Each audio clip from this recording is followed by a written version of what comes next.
sometimes too much is made of that, but do you think that plays a part in terms of what message you want them to keep in mind? Not as much as the preparation. Are you a speech guy in that way? I mean, do you usually have it at, we don't get to sit in there with you in the locker room. Do you? I say what I feel. I mean, I don't go into a 600-word passage, but I think it's important that they know what you think this game's going to be about, and I think every game's a little different. I mean, they're all physical, and they're all tough, and they're all intense.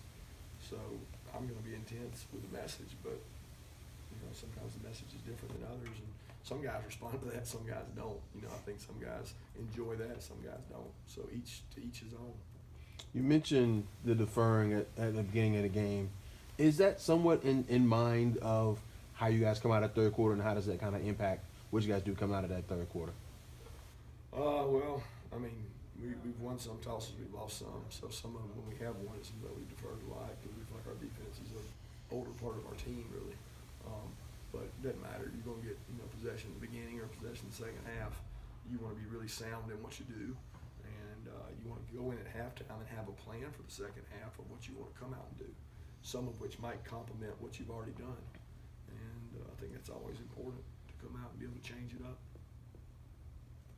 Well, Jake Fromm, how much with the fact that he's been around, most of the offense players who have been around play a lot of football as opposed to maybe last year with Jake, where he was still kind of having to direct guys and that sort of thing. How much of a difference does it make for him? Oh, it makes it much easier. I guess you're talking about the players around him being Yes, sir, older. yes, sir. Mm-hmm. Yeah, I mean, Terry, you got to figure year 3, Javon's year 2, Riley's year 2. I mean, a lot more. I mean, the backs are all older, been around, with the exception of Swift. Tight ends year 2. I mean, it's a more mature team, more mature offense. So it certainly helps him, but he also has a good command of the system and knows where people are supposed to be and knows what he's looking for. So. This may be a little bit of an odd question. You're somebody that I feel like I've heard say you're constantly always looking for a way to improve here and there, the smallest thing. How often do you guys prepare for a team like a team you may not see that often, or a style of play that often? And when you work through scout team, you pick out a thing or two that you think you might want to move into what you guys do and kind of adapt it to your own stuff. Are you saying we pick up something from a team? From whoever you're playing, you're studying. I mean, how often is that? Yeah, it happens. I mean, it happens. I'll see a play that a team's running, say Missouri, and we say, hey, they're running this play. Jim, it's pretty interesting. You might look at it, because what happens is you're crossing over opponents left and right. So I'm watching Missouri against South Carolina, right. And you're putting mental notes away that, hey, Missouri did that and that worked. Maybe it'll work when we play them. So you're always looking for crossover stuff, and we're all in a plagiarism business as far as plays. We're copying what other people do.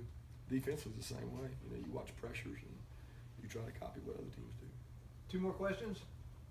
Coach, you brought the whole kind of wearing suits during the dog walk thing over. Do you ever check what they're kind of wearing beforehand, or check off on that, or kind of what's your philosophy on that? I'm a little more worried about the game at that point. I mean, I encourage our strength staff and support staff to enforce the proper rules, but to be honest with you, our kids do a good job of it, so I don't get into it too much.